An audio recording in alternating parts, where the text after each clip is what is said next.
આમ આદમી પાર્ટીના પ્રદેશ મહામંત્રી સાગરભાઈ રબારીએ એક વિડીયોના માધ્યમથી પોતાની વાત રજૂ કરતા જણાવ્યું હતું કે બજેટ પ્રવચનમાં નાણામંત્રીએ જણાવ્યું હતું કે ગુજરાતીઓની માથાદીઠ આવક વધીને 2,73,558 થઈ છે। આ જાણ્યા બાદ મને વિચાર આવ્યો છે કે ગુજરાતમાં બીપીએલ પરિવારો કેટલા છે।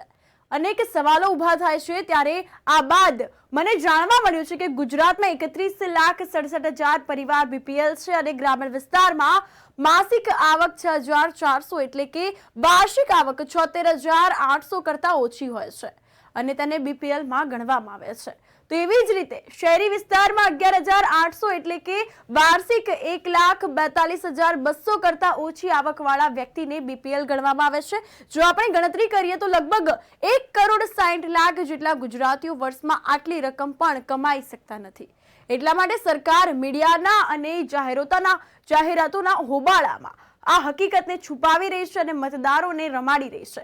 પરંતુ મતદાર તરીકે આપણે જાતે જાગૃત થવું જોઈએ અને સરકાર જે વસ્તુ આપણાથી છુપાવવા માંગે છે તેને શોધીને જોવું જોઈએ, તેમ તેઓએ જણાવ્યું હતું। બજેટનો ઘોંઘાટ હવે અખબારોના માધ્યમોમાં તો શમી ગયો। હું અત્યારે શાંતિથી થોડું ગુજરાતનું બજેટ જોતો હતો। બજેટ પ્રવચનમાં નાણામંત્રી કહે છે કે ગુજરાતીઓની માથાદીઠ આવક વધીને 2,73,558 રૂપિયા થઈ છે।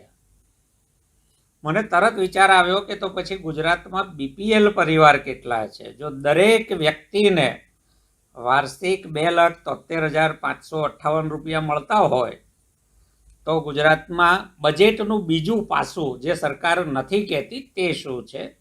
થોડું સર્ચ કર્યું અને મળ્યું કે ગુજરાતમાં 31,67,000 પરિવાર બીપીએલ છે।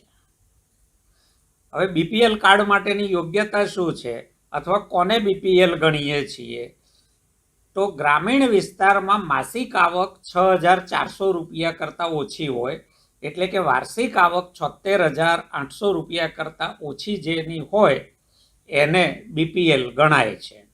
એવી જ રીતે શહેરી વિસ્તારમાં 11,850 રૂપિયા છે। 12 મહિનાના ગણીએ તો 1,42,200 રૂપિયા છે। હવે 31,67,000 પરિવાર છે। 5 ગુણાકાર કરો તો 1,60,00,000 જેટલા ગુજરાતીઓ વાર્ષિક આટલું પણ નથી કમાતા। આ તો ઉપરની સીમા છે, એના કરતાં ઓછું કમાય છે। વિધાનસભામાં આપેલા સરકારી આંકડા પ્રમાણે ગુજરાતમાં ગયા વર્ષે બીપીએલ પરિવારોની સંખ્યા વધી છે। એમાં સૌથી વધારે પરિવારો અમરેલી જિલ્લામાં વધ્યા છે। ગુજરાતમાં જિલ્લાવાર બીપીએલ પરિવારોની વાત કરીએ તો સૌથી વધારે બીપીએલ પરિવાર બનાસકાંઠામાં છે, બીજા નંબરે દાહોદ જિલ્લામાં છે। આ રીતે જોવા જઈએ તો ગુજરાતમાં કુલ જે 1,43,00,000 આજુબાજુના પરિવારો છે એટલે કે ગુજરાતમાં 22.14% પરિવારો બીપીએલ છે જે આવકની આ રેખાથી નીચે વાર્ષિક કમાણી કરે છે। તો પછી ગુજરાતમાં આવક કોની વધી રહી છે એવો સ્વાભાવિક મારા મનમાં સવાલ આવ્યો। જો 1,60,00,000 જેટલા ગુજરાતીઓ બીપીએલની વ્યાખ્યામાં આવે છે, એ સંખ્યા વધી રહી છે, બીજી તરફ આવક વધી રહી છે, તો પછી આવક કોની વધી રહી છે? સાદો સવાલ મારો તમને એ છે કે ગુજરાતના મોખરાના 10 ઔદ્યોગિક પરિવારો છે એમને ગુજરાતની કુલ આવકમાંથી એમની આવક આપણે બાદ કરી દઈએ અને પછી ગુજરાતની જે આવક બચે એને ગુજરાતની વસ્તી વડે એ 10 પરિવારોના લોકોની સંખ્યા બાદ કરીને ગણીએ તો ગુજરાતના લોકોની માથાદીઠ આવકનો આંકડો શું થાય?